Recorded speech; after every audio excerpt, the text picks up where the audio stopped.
ሀይሚ በድንጋጤ እንግዲህ ራሷን ስታለች። እኔ ብዙ ጊዜ የምናገረው ነገር አለና ለቤት አዲስ የሆናችሁ ሰብስክራይብ እያደረጋችሁ ቤቴን ሞቅ ደመቅ አድርጉት፣ ላይክ አድርጉ፣ ሰብስክራይብ እያደረጋችሁ የደውል ምልክቱን እየተጫናችሁ ግቡ። እስከ መጨረሻው ድረስ ደግሞ አዳምጦት ይጠቅማችኋል፣ ሴቶች ማለት ነው። ሴት ልጅ በነገራችን ላይ ሴት ስትሆን ሴት በዋለበት ስትውል ራሷን ስታስከብር ሁሌም ሴት ልጅ ተፈላጊ ውድ የምትሆነው ራሷን ራሷ ውድ ስታደርግ ነው። እኔ በዚህ ነው ማምነው። አሰላሙ አለይኩም ወራህመቱላሂ ወበረካቱ። ውድና የተከበራችሁ የተወደዳችሁ ውድ የቻናሌ ቤተሰቦች የማዳም ቅመሞች እንዴት ናችሁ? ደህና ናችሁ? አይ ሰላም ናችሁ?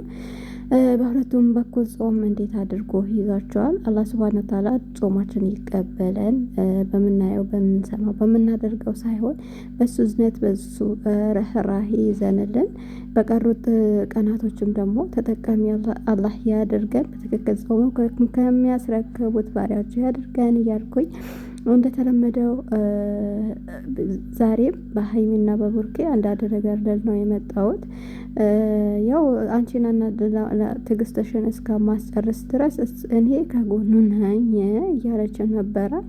እሱም ደግሞ አልፈልግሽም፣ ከአሁን በኋላ ጓደኝነትም ለእህትነትም ለምንም አልፈልግሽም ብሏታል። ያው በድንጋጤ ነው ሀይሚ ስትሰጠው ነው ይሄን ነገር ያደረገውና አላኩል ሀልን እናንተ ደግሞ አለች ኮሜንታተሮችን ፈርዶባቸዋል።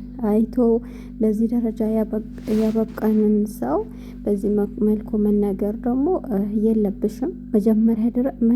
በመጀመሪያ ደረጃ ተመልካችን ልታከብሩ ይገባል። ለተመልካችም ደግሞ ኮሜንት አይታችሁ ነገራቶችን ማስተካከል አለባችሁ። ብዙ ጊዜ እየተናገሩ ነው ኮሜንታተሮች፣ ይሄ ድራማ ቢቆምልን በሌላ ነገር ብትመጡ እየተባለ ከአንዱ እንደውም ሌላ ሰው አዳዲስ ሰዎችን ይዛችሁ እየመጣችሁ ነው። ኦኬ እኛ ችግር የለብንም፣ በተለይ ዩቲዩበሮች ምንም ችግር የለብንም። ግን የማዳም ቅመሞች ዩቲዩብ የሌላቸው እውነት መስሏቸው የሚከታተሉ ሰዎች የእናንተም ፍቅር ይቀንስባቸዋል ብዬ አስባለሁኝ። እና ነገራቶች አንዳንድ ነገር ለራሳችን የምንሰራውን ነገር ራሱ ሲበዛ ለምሳሌ እኛ የማዳም ቅመሞችን እንውሰድና ብዙ ጊዜ የተለያዩ ስራዎች አንሰራም። ያው አንድ አይነት ስራ ነው፣ በነጋ ቁጥር አንድ አይነት ስራ ነው። ምግብ ለየት ሊልብን ይችላል። ልብስ ማጠባችን ያው ማጠባችን ነው። መተኮሳችን ያው እሱ ነው። ነገም ከነገም ወዳ ሳምንት አመታትን የምናስቆጥርበት ጽዳትም እንደዛው እና ይሰለችናል ለእኛ ለራሳችን ማለት ነው። እንኳን እናንተ ያመጣችሁት በየጊዜ አንድ አይነት ስራ የምትሰሩት ቀርቶ ተመልካች ደግሞ ይሄን ሁል ጊዜ ሲያዩ ደግሞ በጣም ይሰለቸዋል። ሀቂቃ ለእናንተ የታየላችሁ ምናምን ነገር ይመስላችኋል። እናንተ የታየላችሁ 200,000 ሰው 300,000 ሰው ያየውን ያው ይከፍላችኋል። በእርግጥ ዩቲዩብ ግን ያየው ሁሉ ወዶት እንዳይመስላችሁ። ከዛም በላይ ደግሞ የተሻለ ነገርን ይዛችሁ ብትመጡ ከዛ በላይ ራሱ ይታይላችኋል። የውጭ ዜጎች የምታዩ ነገር ከሆነ ትንሽ የምግብ ሰርተው እስከ 3 ሚሊዮን የሚታይላቸው አለ። ትንሽ የሆነ ነገር ሰርተው ብዙ 30 ደቂቃ ስላወራችሁ 20 ደቂቃ ስላወራችሁ አይደለም። ገባችሁ? አያያዟችሁ አመጣጣችሁ። ግን የኢትዮጵያ ሕዝብ የሆነ አለ አይደለ?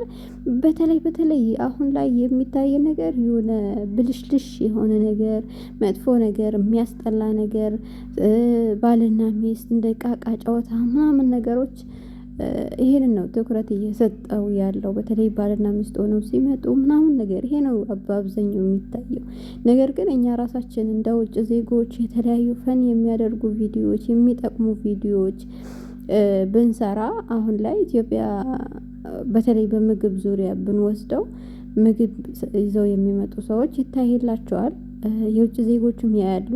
ለእኛ ሀገር ደግሞ በተለይ ለሼፎች የሚጠቅማቸው ነገር የማይኒዝ በቃ አሁን አዳዲስ የሚመጡ ምግቦች አሉና የዛ አሰራር ምናምን የሚሰሩ በተለይ ማዳም ቤት ሆነው ይሄን ነገር የሚሰሩ እህቶች ምንም አይታይላቸውም ቪዲዮአቸው ማለት ነው። ትሪትመንት ነገሮች ምናምን ነገር ማለት ነው። ግን የውጭ ዜጎች እንደዚህ አይነት ነገሮችን ሲያዩ በጣም ነው የሚያዩት። ምግብ ብታዩ፣ የፊት ማክስ ብትሉ፣ የፀጉር ትሪትመንት ነገሮች እና በእንደዚህ አይነት ነገር በጣም ነው የሚጠቀሙት የሚያዩትም ማለት ነው። እኛ ግን ባልና ሚስት ካልሆኑ ወይ ፍቅረኛዎች ካልሆኑ ያም ቪዲዮ ዞር ብለን አናይም እና በጣም የሚያስጠላ ነው። የኛና የውጭ አገር ዜጋ ሶሻል ሚዲያ አጠቃቀም ይሄኛው በጣም የወረደ ዘቀጠ ነው። አንዱ ደግሞ ታየለት ብሎ አንዱም ያንን ነገር ይዞ ይመጣል፣ አንዱም ያን ነገር ይዞ ይመጣል።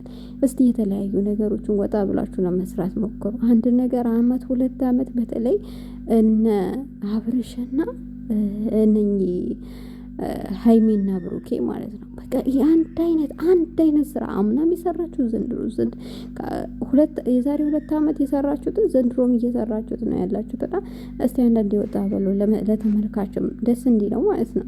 ተመልካቾችም ደግሞ የመጣላችሁን ነገር ሁሉ ለመቀበላት ሞክሩ። ይሄ ነገር ደግሞ ድራማ ስራ ነው። እነሱ ስራቸውን እየሰሩ ነው። አሁን ለምሳሌ እኛ ማዳም ቤት የሆነ ነገር ከጎደለብን ይቆጣሉ አይደለ? እነሱም ደግሞ ገንዘብ ይጎድልባቸዋል ማለት ነው። አንድ ቀን ቪዲዮ ካለቀቁ ቤታቸው ይጎድልባቸዋል። ስለዚህ ምንም ብለው ውሸትም እውነትም ምናምን ቀበጣጥረው ማምጣት አለባቸው። ለምን? ስራቸው ስለሆነ፣ ሌላ ስራ ስለሌላቸው ዩቲዩብ ስለሆነ የሚገባዩት። እኛ የምንጠብቀው የወር ደመወዛችን ነው። እነሱም የሚጠብቁት የወር ደመወዝ አላቸው ዩቲዩብ ነው ማለት ነው። ስለዚህ የመጣላችሁን ሁሉ አትመኑ። በተለይ ዩቲዩብ ላይ የሚሰሩ ቪዲዮዎች ከእውነት የራቁ ውሸት ናቸው፣ ከኔም ጭምር ማለት ነው። ልንገራችሁ ብዬ ነው። እኔ ሀቁን ነው የምናገረው። ሀቅ ነገር ስለምናገር ነው ቻናል እየታየልኝ ያልሆነውና ሀቅ የሚናገሩ ሰዎች ሃይማኖት አባቶችን ብንወስድ ጥሩ ነገርን ቅድም አንስቼዋለሁ። ምግብ ትሪትመንት ነገሮች ይዘው የሚመጡ እህቶች በተለይ ማዳም ቤት ሆነው ተደባብቀው እንደዛ ሆነው ነው የሚሰሩት እና ማንም ዞር ብሎ አይላቸውም። ብቻ ፍቅር እንደዚህ ይሄን አክል ፍቅር ጠምቷቸዋል ማለት ነው። ኧረ እንደዛ ከሆነ እንኳን ስራችሁን ጣል አድርጋችሁ ገብታችሁ እነሱም ደግሞ የእነኝን ህይወት ሳይሆን ተጣላች፣ ታረቀች፣ ሌላዋን አፈቀረች፣ እንደዚህ ጥላው ሄደች የሚለው ህይወት ሳይሆን የተሻለውን ስደትን የሚያሳርፋችሁን ባልሽ ነኝ ብሎ በቃ ወጥቶ ሲገባ ስሞሽ አበባ ይዞልሽ አበባ ጉዞልሽ የሚቀበልሽን ባል የሚወድሽ የሚያከብርሽን አላህ ይወፍቅሽ። ከስደት ምን ስለሁላችሁም አላህ ይወፍቃችሁ፣ ይወፍቀን። እንደዚህ አይነት ነገር ተመኙ እንጂ እንደዚህ የትዳር ላይ ጨዋታን ይሄን እንኳን በታዩት ይመረጣል ብዬ ነው ማስበውና ለማንኛውም ይሄን አክል ካልኳችሁ ይበቃችኋል። ትንሽ ራሴን አሞኝ ነበር፣ ፓራስታሞን ወስጄ ሰዎቹ ራሱ ቤት ምንም አልተሰራም፣ ፈጦር ውጭ ነበርና እንውጣ ሲሉኝ ትንሽ ለረፍ ራሴን አሞኛል።